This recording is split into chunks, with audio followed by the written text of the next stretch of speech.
Hello, viewers. This is Dr. Qamar Cheema, and today I have with me Professor Dr. Ishtiaq Ahmed. He needs no introduction.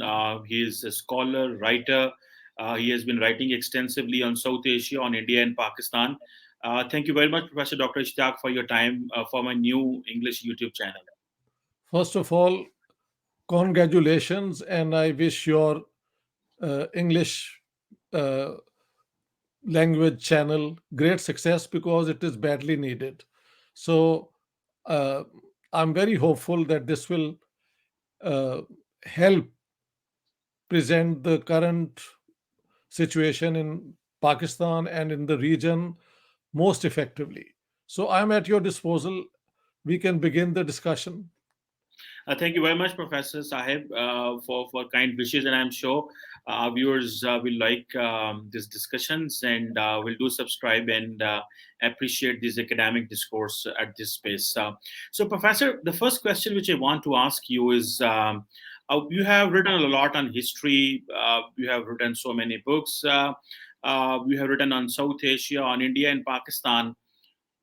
Well, whatever you have written and your experience of being living in South Asia and being a Pakistani, where do you think that South Asia is moving? Where do you believe India is moving, and where do you think Pakistan is moving? So, what is your assessment on the basis of academic inquiry, on the basis of the objective analysis you have gone through over the period of time through your research? I'm sorry to say that South Asia seems to be going apart. This is the time for regionalism. In the world, uh, there has been the era of nation states, territorial states, which came into existence after the Second World War. Then later on came the era of regionalism. You know, European Union is one, ASEAN is another. We tried that even in our region, SARC. And regionalism was important also because of globalization, because globalization meant all markets should be open and the winner takes all. So, regional cooperation became important to avoid, letting globalization ride roughshod over our societies. So, if this region had pursued regionalism, that is, within the framework of SARC, learned to cooperate, I think we would have been far better than the situation now. So, unfortunately, we have missed that opportunity, but it's never too late. What we need is that the intellectuals, you know, think tanks, and governments sit down and consider what options do we have. So, if you look at this region, let me give three states the way they have tried to solve this. We begin with the youngest, Bangladesh. Bangladesh decided that it could not pursue a vain conflict with India in everything, especially in the arms race. So it worked out its territorial relationship with India more or less in a acceptable manner for both sides. And what we notice then is that Bangladesh has made great strides in human development on almost all counts. And some people say that its economy will likely to grow faster than that of India and Pakistan. And the per capita income already is going ahead of India, and Pakistan is third. Then we look at Pakistan. I think Pakistan had a great opportunity when the partition took place. Had they invested in peace and in industrial development, as they did, I think, till about the 60s, our economy was growing better than India. But then, because of so many things, Cheema Saab, you know, and I know, especially I think the Afghan jihad, it really did a lot of harm to Pakistan in a complete sense. Ideologically, in terms of social relations, uh, you just look at the way people were dressing during the Ayub Khan era and the early 70s. And look now with all the conservative features emerging. So Pakistan later on got involved in this Kashmir situation, and radicalization and brutalization of society took place. The last state then I want to talk about is India. India, until about, let's say, the Vajpayee era, was looking for some ways to resolve the conflicts with Pakistan. But after Narendra Modi came to power, they have changed their attitude. And although in the 90s the economic decision was made to open up the Indian economy more or less, and they have benefited hugely from it, they have also decided to have it head on with Pakistan in everything. You know, uh, with the result that the secular model which Nehru and Gandhi and Ambedkar had created is seriously in trouble in India because of this, what should we call it, the majoritarian principle that you corner Muslims and you get the Hindu vote on that basis. So it's a sad story today. But what is the message? The message is ultimately this would lead to some great war, which will be uh, unprecedentedly destructive. And if you want to avoid that, and I think it can be done, then you sit together and resolve your conflicts. Indian economy is going ahead, not so well as it did about 4 or 5 years ago. COVID is one reason. Pakistan's economy has been affected also by COVID, and then FATF and all the funding we used to get, it's all dried up. Pakistan's role as the frontline state is uh, long gone obsolete. There is no Soviet Union for Pakistan to play that role. So I think we in Pakistan need real introspection, critically looking at the way we have put our priorities. Once we do it, I think there is enough goodwill to mend whatever harm has been done. So I'm not entirely pessimistic or cynical. I think we should hope in the goodness of humankind and in the power of reason.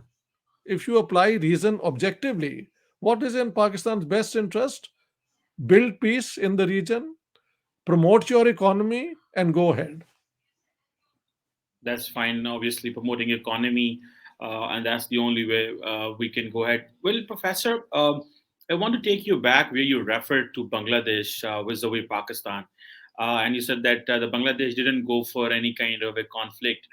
Uh, Now, here definitely, I want to take you back one step, and then I'm going to have a discussion on this Asian century and all that.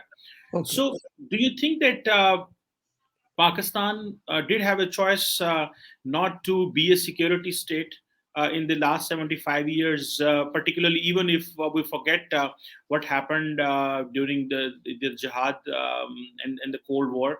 Was there any choice for Pakistan not to be a security state like Bangladesh, or do you think that the Bangladesh was in different circumstances and Pakistan was in different circumstances, or Pakistan could have avoided to be a security state? So, how do you see both of Bangladesh and Pakistan in Okay, that? that's a very good question. Very good question. Thank you for that. I think Pakistan, the way it was created from day one, it had a security concern of great magnitude. It had two wings, separated from one another by 1,000 miles of Indian territory. This is one. And if you look at the border which was drawn in the Punjab, for example, uh, actually the whole of West Pakistan and India, let's say, most of the Pakistani cities are very close to the Indian border. Lahore is 18 kilometers, Sialkot 20 kilometers, Gujranwala maybe 25, Gujarat 30, but not more than that if you look at India on the other side.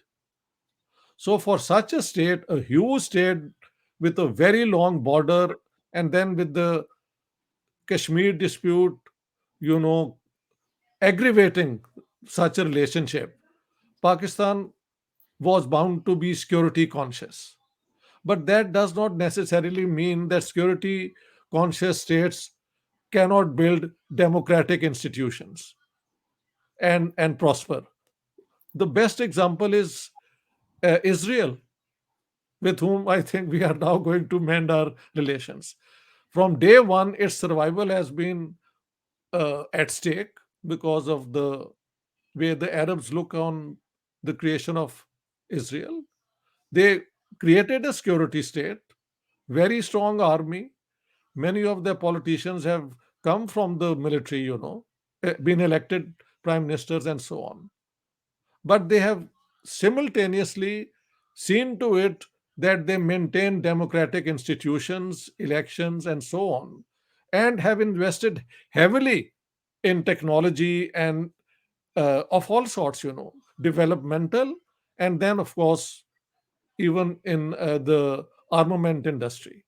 So, here, if you look at the example, a security state does not necessarily mean that it can't, in the domestic sphere, maintain healthy, vibrant, pulsating democratic institutions. Okay, we can say that in the case of uh, Israel, this democracy is at the cost of the occupied areas where the Palestinians are denied their rights. So I'm not saying that such a democracy is good in all ways, but still, for 90% of its population, the Jews, it is democracy. People are free, and they live modern lives and so on. So, granting your point that Pakistan had no choice but to invest heavily in its security, it does not follow that Pakistan uh, necessarily uh, could not have built on democracy. Number two, I would say that there were many opportunities for India and Pakistan to sit down and negotiate some sort of peace, and then the security concern could have subsided. We had Vajpayee Saab coming, I mean, 1999, and we all agreed on both sides that in future we will invest in peace, and even on Kashmir there was going to be quite progressive movement. But what happened? Kargil, and it put a stop to that process. And then Modi, who is a hawk, he came to a private wedding of the Sharifs, and soon afterwards there was Pathankot. So there is somebody in Pakistan, and I know who sabotages all these chances for Pakistan and India to start living normally. That's fine.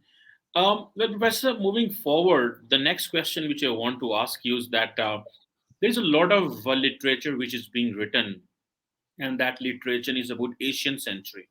Hmm. Since our today's conversation is that where India, Pakistan, South Asia is moving ahead, and we have heard that this is an Asian century where obviously it's not just India, Pakistan, it's Japan, South Korea, and the entire Southeast Asia, starting from there, even the Middle East somewhere. So how do you see the Asian century, and how do you see India in that Asian century? Because if we just look at some of the people who are concerned about India, who write about India, they are calling it a next superpower. Somebody is calling it as a great power. Somebody is calling that they will be calling the shots. So where do you think? Where do you see India is playing its card in the Asian century?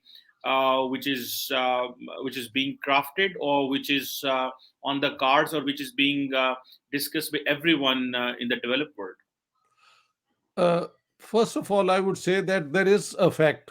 The Asian century is a fact. Why? Because Europe and the West have developed so much, there is no room for further development. What more can you do?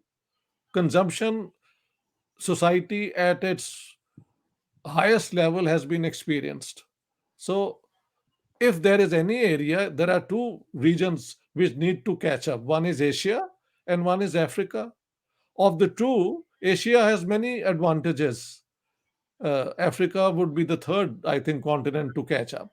But looking at Asia, of course, I even pointed out that in the 50s, the developmental, you know, uh, process started in Japan. It started moving westwards, came to Korea, Taiwan, Singapore, uh, and then China. I mean, China is the great number one superpower which is emerging, and some people say that it may even overtake uh, the US economy and become power number one. So, in all this, where is India? India is a second great potential to be a leader in Asia. There is no doubt. Its economy is, I think, five times bigger than Pakistan. They have successfully demonstrated, despite this majoritarianism, that they hold elections and election results are, dutifully adhered to by all political parties.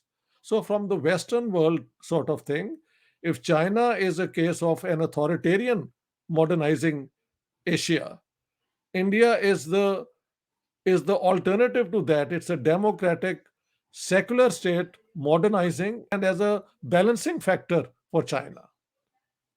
So I would grant India its chances of going forward. But I let me say this: China has made this great miraculous progress because Mao Zedong and the Chinese Revolution and socialists everywhere in the world have seen to it that universal education is disseminated in the whole of society. If you educate people, you train them for taking up modern jobs and so on, you also change the society, the feudal order. In India, unfortunately, while higher education was given priority, education was left to the provinces. And then you see the variation in different provinces. The rate of progress has been quite different.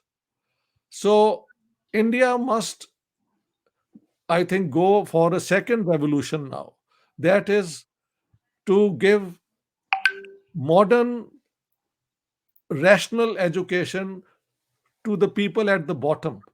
Because, unless the old caste system and its hierarchy is really subverted, overturned, India will never be attractive in that sense. There would be so much poverty for people to look at, and democracy then will be simply a success in political parties agreeing how to come to power and get out of power. So, whereas China has been able to make a social revolution as well, they have eliminated poverty on a large scale. In India, that is still a long way off.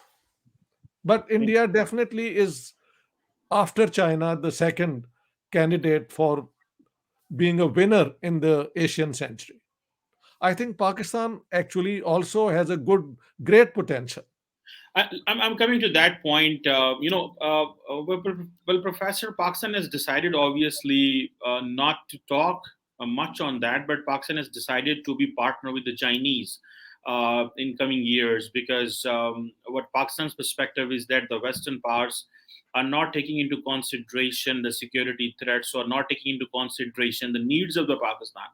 So Pakistan recently, the Pakistani foreign minister gave a statement, which was always very bold statement, that Pakistan is isolated and disengaged. How do you see the future of Pakistan in this Asian century. We have seen the BRI, CPAC, but it has not brought the results the way it could have brought. Looking the foreign direct investment came. So, how do you see the future of Pakistan? On which lines do you think Pakistan really needs to work? Particularly, if you can mention few areas, please. Well, first of all, China Pakistan relations, fine. If Pakistan benefits from it, we should all welcome it. But thus far, we don't see the results. You know, the first declaration on CPEC was that by 2019, Pakistan will be producing excess of electricity. But from the stories I get about load shedding in Pakistan, that doesn't seem to be true.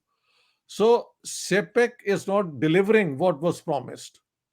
So, how much faith can we put in the Chinese Pakistan relationship for overcoming Pakistan's problem of poverty and of infrastructure backwardness and so on? I can't say because I'm not an economist, but unless we see some positive results uh, in this Pakistan China relationship, we can't invest too much hope in it. But okay, that's good. But why can't Pakistan diversify its relationship? Why not also have it with the Americans and the Indians and Pakistan in the middle as a geostrategic important route for the movement of goods can benefit from all of them? You know, China and India have many problems, but I recently wrote somewhere that after they went to this border conflict, the trade between them has increased from 100 billion to 125 billion.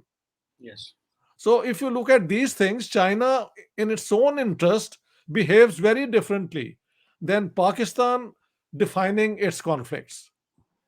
So, I think for me, in Pakistan, there is a lack of will, a lack of foresight, vision, whatever you want to call it, that they can't give priority to Pakistan's economic needs and pursue them as number one. I think Um, that's where the problem is.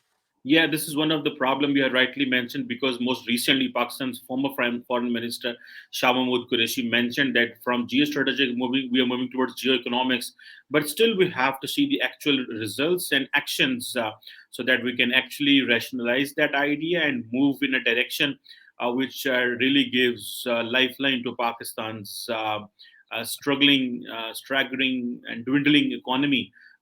So that's it. Anyhow, Professor Dr. Ishtiaq Ahmed, thank you very much for giving us an opportunity to understand that how, from your academic lens, do you see the Asian century and where are we moving, be it Pakistan, India, and Bangladesh. Thank you for your time, and thank you for sharing your thoughts. You're welcome.